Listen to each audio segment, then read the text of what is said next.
சிறுபான்மை சமுதாயத்தினர் நடத்தி வரும் கல்வி நிறுவனங்களின் வளர்ச்சி சீர்திருத்தங்கள் குறித்து சென்னையில் நடைபெற்ற ஆலோசனைக் கூட்டத்தில் தமிழக அரசுக்கு முன்வைக்கப்பட்ட முக்கிய கோரிக்கைகள் குறித்து விவரிக்கிறது இந்த செய்தி தொகுப்பு. சென்னை சேத்துப்பட்டு MCC உயர்நிலை பள்ளியில் ஒன் அகார்ட் அமைப்பின் சார்பில் பள்ளிக்கல்வி மற்றும் உயர்கல்வி தொடர்பான ஆலோசனைக் கூட்டம் நடைபெற்றது. இந்த நிகழ்ச்சியில் அமைச்சர்கள் பொன்முடி, மனோ தங்கராஜ், நாடாளுமன்ற உறுப்பினர் வில்சன் மற்றும் சத்தியம் தொலைக்காட்சியின் நிர்வாக இயக்குநரும் ஆலிவ் ட்ரீ குளோபல் பள்ளியின் தலைவருமான டாக்டர் ஐசக் லிவிங்ஸ்டோன், ஜியோன் கல்வி குழும தலைவர் டாக்டர் விஜயன் ஆகியோர் கலந்து கொண்டு விரிவான ஆலோசனைகளை வழங்கினர்.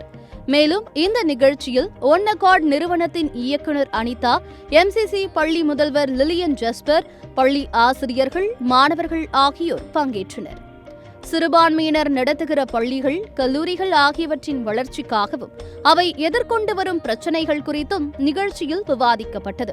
அரசுக்கு கோரிக்கைகளும் முன்வைக்கப்பட்டன. இதன்படி அனைத்து சிறுபான்மை பள்ளிகளுக்கும் நிரந்தர சிறுபான்மை அந்தஸ்து அளிக்க வேண்டும். இதன் மூலம் தனித்துவமான கலாச்சாரம், கல்வி பங்களிப்புகள் உறுதி செய்யப்படும். சிறுபான்மை உதவி பெறும் பள்ளிகளுக்கு நிரந்தர அங்கீகாரம் வழங்க வேண்டும். பணியாளர் நிர்ணயத்திற்கான ஆங்கில வழி பதிவை உறுதி செய்ய வேண்டும். அப்போதுதான் தமிழ் வழி பள்ளியில் மாணவர் சேர்க்கை குறைவதை தடுக்க இயலும் என வலியுறுத்தப்பட்டது. சிறுபான்மையினர் உதவி பெறும் பள்ளிகளில் ஆசிரியர் அல்லாத பணியாளர்கள் நியமனம் செய்ய தேவையான உத்தரவு பிறப்பிக்குமாறு கோரப்பட்டது. சிறுபான்மை உதவி பெறும் பள்ளி மாணவர்கள் உயர்கல்வி கற்பதற்கான சலுகைகளை வழங்க வேண்டும். இது மாணவர்களின் கல்வி கனவு மற்றும் சமத்துவத்தை ஊக்குவிக்கும். பணியாளர்களுக்கு மாதாந்திர ஊதியம், ஊக்கத்தொகை மற்றும் பிற நிதி பயன்களை உரிய நேரத்தில் வழங்க வேண்டும். கல்வியாளர்களின் நல்வாழ்வுக்கு உரிய நேரத்தில் ஊதியம் வழங்குவது அவசியமானது. நீண்ட காலம் கல்வி சேவை வழங்கும் நிறுவனங்களுக்கு சிறப்பு அங்கீகாரம் வழங்க வேண்டும். விலை மதிப்பற்ற பங்களிப்பை தொடர அந்நிறுவனங்களை ஊக்கப்படுத்த வேண்டும். தேவையுள்ள சிறுபான்மை உதவி பெறும் பள்ளிகளுக்கான உள்கட்டமைப்பை மேம்படுத்த அரசு மானியம் வழங்கிட வேண்டும். சிறுபான்மை உதவி பெறும் பள்ளிகளுக்கு அரசு நிதியுதவி வழங்கிட வேண்டும். இந்த கோரிக்கைகளை நிறைவேற்ற உரிய நடவடிக்கை எடுக்கப்படும் என்று அமைச்சர் பொன்முடி உறுதியளித்தார். இந்த சிறுபான்மை பள்ளிகளில், கல்லூரிகளில் பயிலுகிற மாணவியர்களுக்கு இன்று இந்த நான் முதல்வன் திட்டம் எல்லா இடத்திலும் அமல்படுத்தப்படுவதோடு குறிப்பாக இந்த புதுமைப்பெண் திட்டத்தின் மூலமாக இந்த சிறுபான்மை பள்ளிகளிலே படிக்கிற மாணவியர்களும் உயர்கல்விக்கு சென்றால் அவர்களுக்கும் மாதம் 1000 வழங்கப்படும். ஆகவே இது அனைவருக்கும் ஒரு வளர்ச்சிகரமாக கல்வி வளர்ச்சிக்கு இது வழிவகுக்கும். நிகழ்ச்சியில் பேசிய சத்தியம் தொலைக்காட்சியின் நிர்வாக இயக்குநர் டாக்டர் ஐசக் லிவிங்ஸ்டோன், ஐரோப்பிய கண்டத்திலிருந்து கல்வியாளர்கள் முதலில் இந்தியாவிற்குத்தான் வருகை தந்ததாக கூறினார்.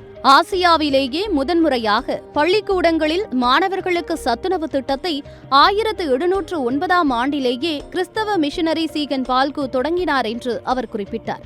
எப்படியெல்லாம் பிள்ளைகளை படிக்க வைக்க முடியும் என்று அன்று கிறிஸ்தவ மிஷனரிகள் கணித்து ஆசிய கண்டத்திலேயே முதன்முறையாக கல்வி நிறுவனங்களை ஏற்படுத்தியதையும் டாக்டர் ஐசக் லிவிங்ஸ்டோன் குறிப்பிட்டார்.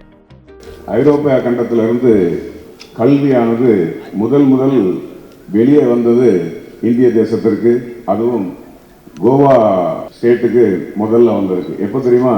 1540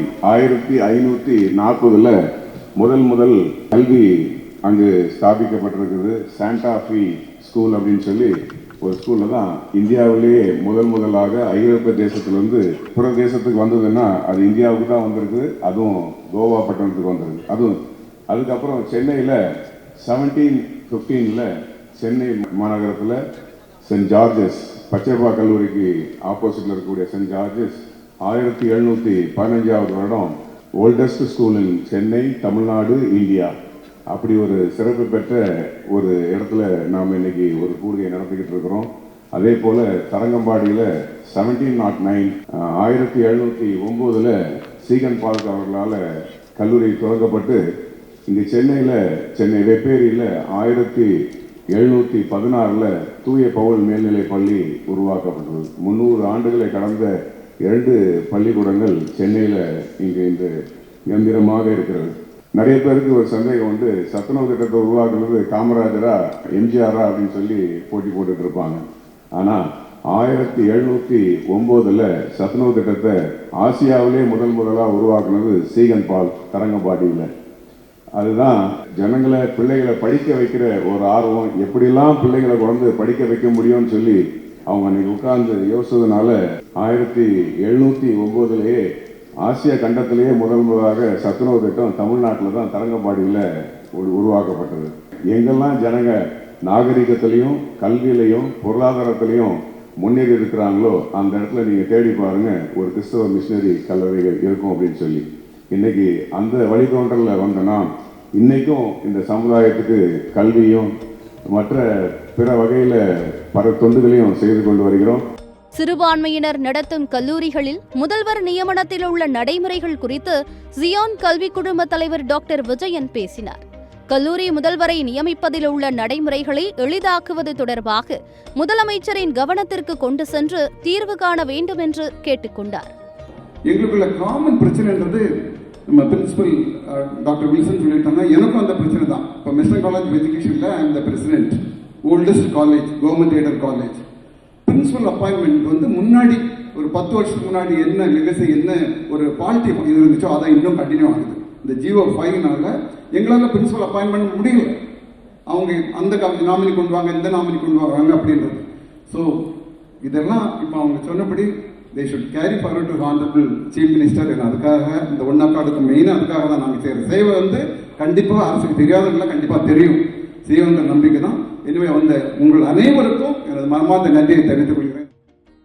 சிறுபான்மையினர் உரிமை சட்டம், அவற்றின் செயல்பாடுகள் குறித்து நாடாளுமன்ற உறுப்பினர் வில்சன் மற்றும் எம்சிசி உயர்நிலை பள்ளியின் தலைவர் பால் வில்சன் ஆகியோர் பேசினர். மத சிறுபான்மையினருக்கு கல்வி, வேலைவாய்ப்பு ஆகியவற்றில் உள்ள உரிமைகள், பாதுகாப்பு சட்டங்கள் அவற்றை கையாள்வது குறித்தும் உரையாற்றினர். Minorities face various problems such as problems of getting protection, problems of communal tensions and riots, problems of lack of representations in civil services, politics and the problems of separatism.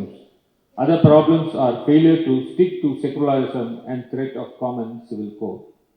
Minorities' rights in India protect people from being discriminated against on the grounds of their ethnic, cultural, religious identity.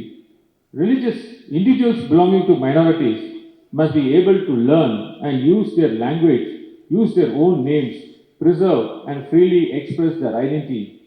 Minority rights, therefore, guarantee equality before the law, protection of basic freedom, non-discrimination and protection against violence on the ground of identity, participation in political and public life, possibilities for cooperation with other communities and organizations.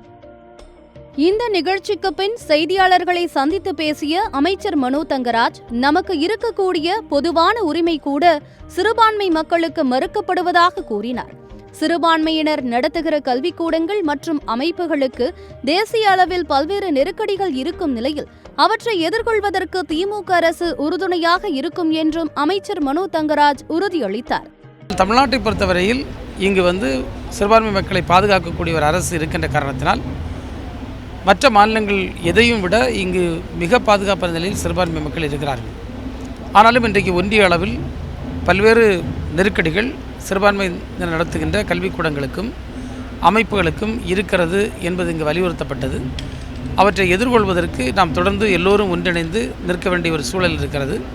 திராவிட முன்னேற்றக் கழகத்தை பொறுத்தவரையில் என்றைக்கும் அவர்களுக்கு உறுதுணையாக இருக்கும். பொதுநலன் கருதி சிறுபான்மையினர் நடத்தும் கல்வி நிலையங்களுக்கு தமிழக அரசு தொடர்ந்து ஆதரவளித்து வருங்கால தலைமுறையினரின் வளமான வாழ்விற்கு உறுதுணையாக இருக்கும் என்று அமைச்சர்கள், கல்வியாளர்கள் உறுதியளித்தனர். சத்தியம் செய்திகளுக்காக ஒளிப்பதிவாளர் பீட்டருடன் செய்தியாளர் மாயாவதி.